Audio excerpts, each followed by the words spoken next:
Today we're up here in Clear Creek County taking a look at a vertical shaft. A lot of good stuff up here. A lot of shafts that you really got to be careful because sometimes they're hidden. So we've got a couple of safety concerns. We're going to check it out with this rover that Jared put together here, which is pretty cool. Yeah, no, this thing's pretty neat.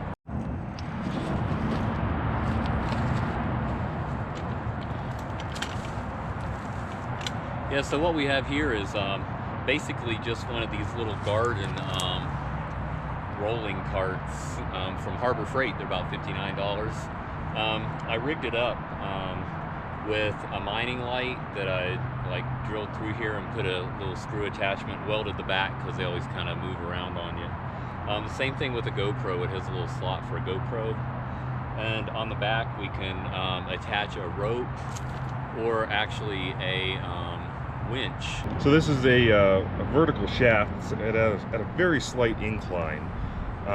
It's actually a two-compartment shaft, or at least it used to be. If you look in the timbering down there, you'll see right in the middle on the top there are some sections that are cut out, and they would have actually had basically, timbers going across there to the wall on the floor here. And for some reason those have fallen out. Either they weren't put in super strong, or who knows why. And hopefully we're just gonna drop this rolling cart right down there with the GoPro on it, see what's down at the bottom. And if you look way down in there, it looks like it's kind of flattened out, so we're kind of hoping there's a drift tunnel down there or something else cool.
Now it's stuck.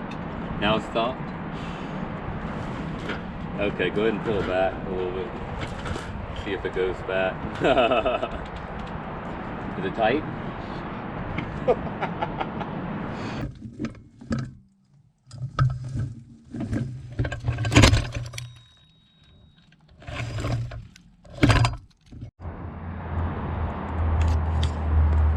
All right, well, so the rover got stuck, so we're gonna go down and get the rover now. It's a pretty easy incline. I'm not gonna go out to where I'm out of view. Yeah. But pretty much just to the bottom. It levels off, and after it levels off, it gets dark, and apparently something likes to grab rovers, and I hope it's not a bear. Yeah. But I'm gonna have a camera, so if they dig me up later, hey, I'll be up here. I'll be watching. We'll be able to see what's going on. Yeah, it almost looked like it might have kept going at a little bit of an incline down there, maybe off to the left a little bit. Yeah. That's kind of where the rover was going. Probably caught a timber or something. I need to, I think, on that little rover to put like a little rebar like sled and have the wheels just a couple inches below that, so if it hits something, it'll just skid across. Yeah, because I bet a wheel caught it. We'll be able to see. And it's possible maybe it flipped over on the side and then the wheel caught, or maybe that big piece on the top. But we're gonna take it slow and be careful and follow us down there. We'll have the camera and we're gonna see see what it's like going down there. Yep. Of course, we're following all the good safety rules. Are we really? Well, maybe not all of them. We do we're have trying to. we do have emergency signaling. We do have gas meters. Yeah. You know, we're prepared. I mean, we know what we're doing more than. I am going to go down with the gas meter, so if this starts beeping, I don't anticipate anything because you can really see the whole distance that we're going. And we're also going to use radios just in case, you know. Yeah. So here we go. It's time to do our radio check. Radio check. Radio check. Would you like fries with that? Yes, please. All right. What would you like to drink? Dr. Pepper. All right, it's on the way. All right, here we are. So this is a little winching system that I kind of designed at home. It does have a couple different features and a couple of different ways to anchor it. Right now what we're using is just a couple really heavy-duty stakes in the ground. Just keeps it from moving forward because we're going to have this winch cable is going to be lowering me down into the mine shaft. It's going to be fun. So you could also do this with like a rope or preferably a steel cable to anchor.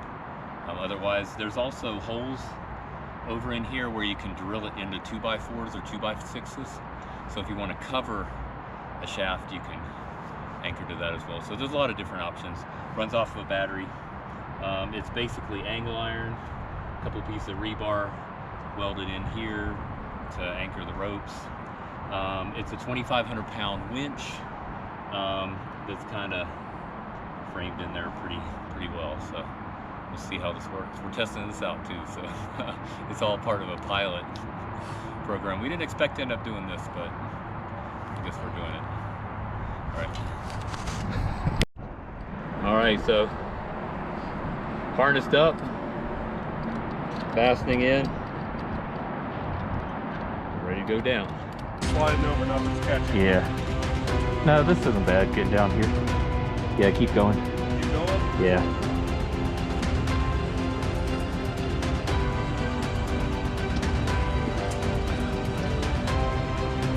There's this rope too.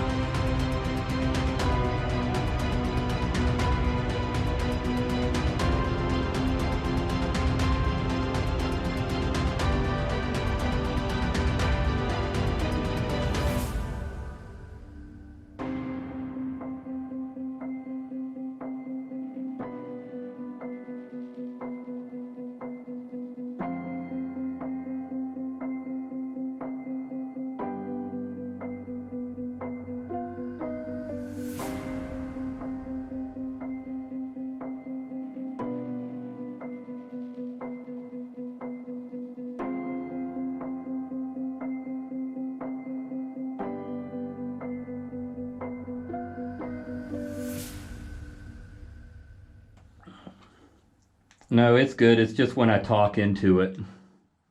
All right. It's kind of weird when I talk towards my radio, it goes off. There's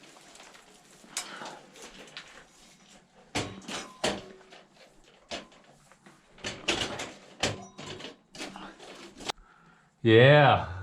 Yeah. All right, ready to come up? Yeah.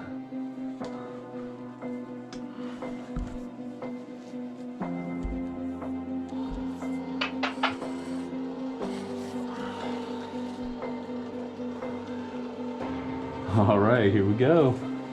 Yeah, it's pretty wild down here.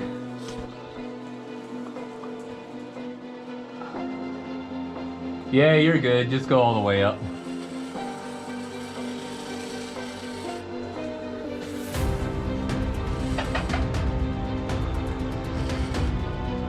Huh. Well, that was kind of a wild day. Oh, yeah. Yeah. All right, so we made it back, and that was actually really easy rappelling, like down there with this little contraption. It holds up really good. Works pretty well. Really easy to control. So yeah, not bad. I definitely look forward to using this a little more. It does appear that there's not quite enough cable on it, so that might be an issue to work through. yeah, we ran the spool all the way down to the spool, and I'd say 50 feet. It's probably only got 50 feet of cable on it. yeah, something like that. We didn't make it all the way down. So. Yeah, but we could kind of see down there was definitely a flat area, and then it kind of went to the left, which I'm sure we'll be able to see with their little fancy rover there. We'll be able to get an up-close shot of that. Yeah. But it looks like you could really go down there and like detach from the cable and walk around and stuff. Yeah, we'll have to revisit this one and really get down Yeah, in there. definitely. Looks pretty interesting. They had an adit that went like probably another like 50 or 60 feet in that's completely caved in. Yeah. So, as far as we know, this is the only access down in there, and it doesn't seem to have airflow from what you're saying. Yeah, not much, because I had the radio by my gas meter, and every time I would talk into the radio, I would blow carbon, I would blow CO2, and the alarm would just start freaking out on the gas meter from my own breath. Yeah. And that definitely means there's not a lot of air flowing down there, even though the oxygen was 20.2, so the oxygen levels did not really decrease much, but there wasn't a lot of air moving around, Yeah. obviously. And if you're ever looking at a shaft, you got to be extra careful because it'll hold that heavy gas, really toxic things down there. And if there's no airflow, it's not leaving. So, people will go down, wait at the bottom of the shaft, and then all of a sudden they're in really bad air and they don't even know it. And that's where bad accidents happen. People know it. It does appear like most of it's caved in. Yeah. There was a little opening, maybe about 2 feet high towards the left, which was only rock. So, thanks for watching. Yep.